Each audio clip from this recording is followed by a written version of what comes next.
California Highway Patrol used spike strips to end Cybertruck chase. Dashcam footage from CHP, Bay Area pursuit where officers deployed spike strips to stop a fleeing Tesla Cybertruck, causing visible smoke from its damaged tires and leading to a safe arrest.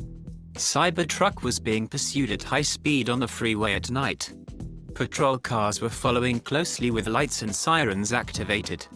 The Cybertruck drives directly over the spike strip. Very quickly after, you see thick white smoke pouring out dramatically from the rear wheel. The truck quickly loses speed and control as the tires go flat.